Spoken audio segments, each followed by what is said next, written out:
I can't get my sister-in-law to leave after Thanksgiving. I had to involve my parents. Wow, well, at least you didn't have to involve the police. Yeah, I mean, parents as bouncers, almost as good. So, throwaway account, this is long, one, I apologize. The situation is just odd. I, 30 male, just bought my first house and decided to host Thanksgiving for my big extended family, about 20 people. Among those I invited were my brother and his wife, both 35, and my nieces, 5, 3, 2, all who were driving from out of state. By the way, this comes from illustrious phase 121, and if you want to submit your own stories, go to r/OK Storytime subreddit. So, because my house isn't big enough for everyone to spend the night and eat, I also rented out an Airbnb down the road for anyone traveling a long distance to stay overnight at. That is super nice. Wow. It ended up being my parents' brother and aunt and uncle staying there while my husband's siblings and parents stayed with us. On Thanksgiving morning, while we were all running around like crazy getting the food together, my brother at some point slipped out and drove all the way back home, leaving his wife and 3 kids with our family. What? That's weird. What? That's a little weird. They're getting divorced, yeah? After calling and texting from several family members, he said he would be back the next day to pick up his wife and kids and to have them enjoy Thanksgiving with us as he took their only car. His wife seemed very nonchalant about the whole ordeal. I offered to pay for an Uber or Lyft home for her to figure out what happened and watch the girls, which she declined. We continued the day with the awkward air around it, but slowly started noticing that she was passing her children off on the other people throughout the day without asking. At first, it wasn't a big deal as we were worried about her in this whole fiasco, but eventually it became annoying. She would appear in the kitchen with the baby, pop her into someone else's arms who was in the middle of cooking, then disappear for an hour or so into the living room to watch some TV. I don't mind helping when asked, but she never would ask, and it was always someone busy with cooking. So she's just like, here's my kid, take care of it, and I'm gonna go do something else. Yeah, that's... I'm gonna go play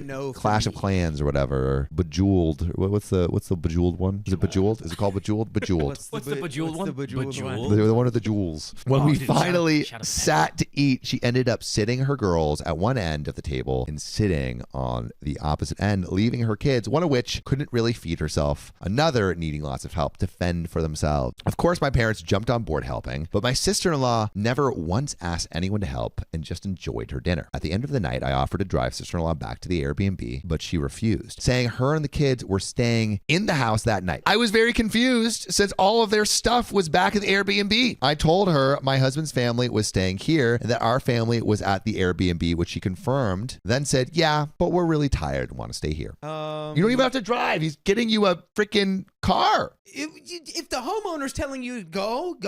It's their house. I told her there wouldn't be space for more than 4 people, and she still didn't move. She's standing her ground. My parents ended up bringing the girls back, but my sister-in-law stayed her ground on my couch until it was 12:30 a.m. I was angry and exhausted. I told her she needed to go, or I was going to call 911 because she clearly was having some kind of episode of some kind. She still didn't budge, and I tried calling my brother about 5 or 6 more times before finally giving up and calling my parents. I was worried if I left her alone, she would do something. I know she's not acting in the most stable of ways. She's being like, I'm staying here. I don't trust that.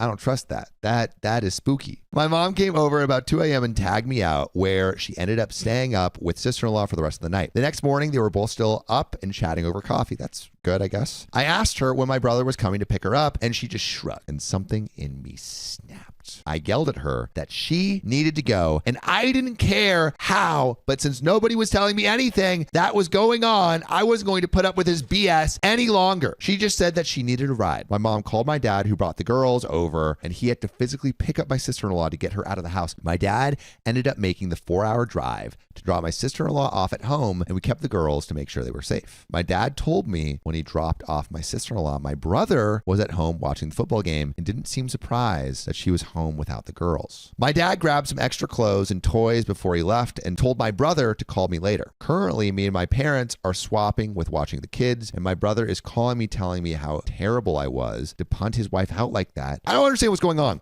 He's going to come next weekend to get the girls. He still never explained why he left and why his wife refused to leave my house. So they're okay? They can't be. This is weird. The brother... Unless they wanted like a... How dare you treat my wife this way? Maybe they're my guy. Maybe they're pawning off the kids to have like a vacation, like they're in on it. Maybe that's it. I don't know. It's only been a few days, but I feel terrible about punting her out in a possible crisis moment. But I felt like I was going crazy and didn't want to be responsible for her as she was already behaving a little erratic all day. Am I the a-hole? There's an update. I feel like we need to understand what's going on, but no one's telling anyone anything. So how are we going to help you? Yeah. But we got an update. So sorry for the lack of update. It's been wild and crazy time since Thanksgiving, and my family has been processing everything. A little background that I haven't touched on. Me and my brother had a falling out when we began dating his wife due to him finding religion and being convinced I was living a life of sin. I wasn't invited to their wedding and hadn't heard from him until his first daughter was born, when we sort of smoothed some things over. Right after Thanksgiving, we tricked my brother and told him the kids were at my house so we could come get them, but my husband had taken them out somewhere to enjoy themselves while my parents and I held an impromptu intervention. My brother finally spilled everything that had happened between him and his wife. Apparently, his wife suffers with some sort of severe mental illness. Someone said postpartum in the chat. You might be right. And never told my brother. After the birth of my third niece, she's decided she no longer wanted to take her medications and has been spiraling ever since. This is how my brother found out about the illness. I don't know all the details, but a few things are these. My brother told me what she did in her spirals was leave him and the children alone for about 15 days while she found herself in the woods. Whoa, what? Well, sometimes you have to find yourself in the woods, and other times you have to raise your family. This needs professional help. Yeah. She spent $13,000 on various plastic surgeries, all from the girls' college fund. Oh, Thought that he had swapped out their children with dolls because he doesn't trust her with them. What? all right. So just like full on mental. Open episode. credit cards in all the children's names just in case. He closed them down right away. Yeah, okay. And apparently all of these started off with some indication of a spiral beforehand. And my brother told her if she didn't try to get better, he was leaving her and taking the kids with him. A few moments before Thanksgiving, she was showing signs, and my brother had plans to take her to a hospital. That's good. But she seemed to have taken a turn for the better, and he thought she was medicated again. However, what had really happened is she saw our post on Facebook about our new house, and she somehow convinced herself that I was secretly living her life. Right. Okay. Like my husband was her husband, and secretly he bought this house for her and him to live in. She found the Zillow listing, printed out pictures, and even hired an interior decorator to start working on all the changes she was going to make. One of the craziest things she did was make a secret home renovation TikTok channel where she posted pictures and would pretend she was making updates to the home using our pictures from Facebook / our family group chat. She had also photoshopped herself over me and her family pictures. I'm like laughing because I'm concerned. This is insane. Yeah, this woman needs help. What? This woman needs help. The morning of Thanksgiving, she told him that she was having an affair with my husband and that she was leaving him and moving into my home. My brother believed her delusion and drove home to get some space / think everything over. Was it a smart decision to leave a delusional woman who thinks she owns my house in my home with me and my husband? No, not at all. But I never said my brother was a smart man. Her weird behavior the entire dinner was trying to get closer to my husband. She would pass off the kids because they were trying to get between her and her true love. I hadn't realized it at the time, but she also chose to sit next to him at the dinner table, leaving her kids at the other side. Apparently, her episode of refusing not to leave was her trying to stay up late to get a moment alone with my husband. She finally realized that it wasn't going to happen, so she broke down on my couch. When my brother got home, he realized that she was having another episode. Now he realizes it. Yeah, and a little too late. Too late, and started setting up hospital intake stuff for her, hence why he wasn't answering his phone. When my dad dropped my sister-in-law off, he told him that we had the girls, and my brother took that as we were offering care for them while all this was happening. That was just a miscommunication on my dad's part. Okay. He broke down in tears at my kitchen table, and we decided that my parents could take him in, and we could temporarily take in the girls while him and his wife either get divorced or work through this, which shout out to OP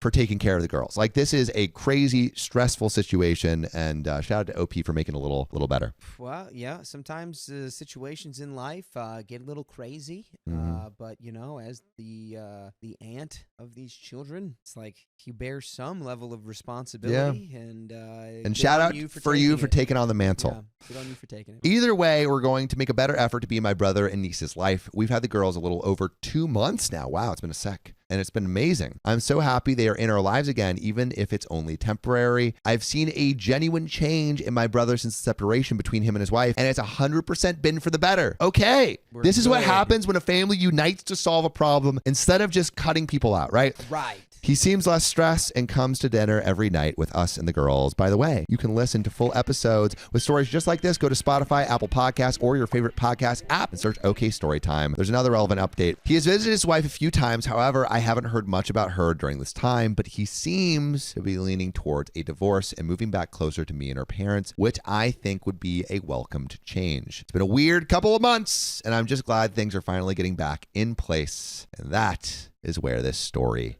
ends.